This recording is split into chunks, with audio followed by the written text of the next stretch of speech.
خير كبير قادم للمغرب، تفاصيل حالة الطقس وأمطار الخير المتوقعة. السلام عليكم ورحمة الله وبركاته. مرحبا بكم أعزائي متابعي قناتنا طقس اليوم. تحية طيبة لكل متابعينا الكرام عبر أنحاء الوطن. في هذه النشرة الجوية سنستعرض معكم حالة الطقس المتوقعة في المغرب خلال الأيام القادمة بالتفصيل. لكن قبل أن نبدأ، لا تنسوا دعمنا بالإعجاب بالفيديو، الاشتراك في القناة وتفعيل زر الجرس ليصلكم كل جديد. شكرا لكم على دعمكم المستمر. حالة الطقس تشير التوقعات الجوية إلى تغييرات ملحوظة في الطقس خلال الأيام المقبلة. أمطار الخير ستعود لتروي الأرض وتنعش الطبيعة، مع تساقطات ثلجية مرتقبة على المرتفعات.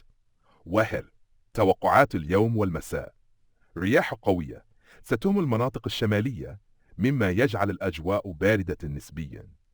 غيوم متفرقة، أجواء غائمة جزئيا في المرتفعات قد تسفر عن تساقط بعض القطرات المطرية هنا وهناك.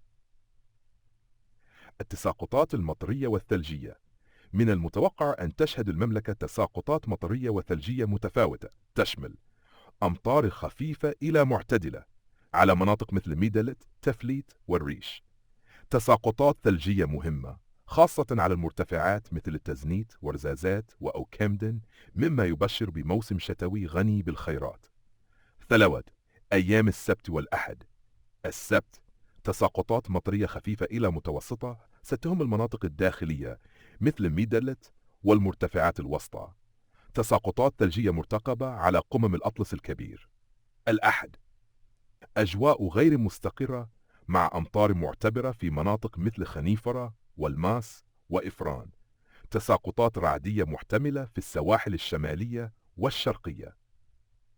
أبارا: توقعات بداية الأسبوع: الاثنين الأربعاء. الاثنين: استمرار الاضطرابات الجوية مع امتدادها نحو المناطق الساحلية مثل الجديدة، الصويرة والدار البيضاء. أمطار غزيرة محتملة على المناطق الداخلية والوسطى. الثلاثاء: تساقطات مطرية مستمرة على الساحل الأطلسي.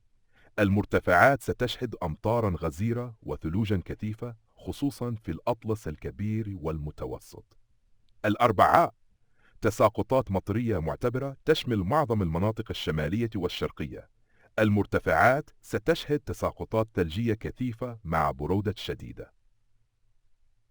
المناطق المتأثرة: المناطق الشمالية والشرقية مثل وجدة، بركان والناظور ستشهد أمطارا غزيرة ورياحا نشطة.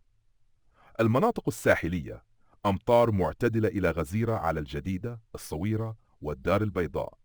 المرتفعات: تساقطات ثلجية ستغطي إفران، بني ملال وخنيفرة. ملاحظات ختامية: هذه التوقعات قد تتغير بناء على مسار المنخفض الجوي المتوقع دخوله إلى المملكة في الأيام المقبلة. ندعوكم لمتابعة تحديثات الطقس اليومية عبر قناتنا للحصول على أدق التفاصيل.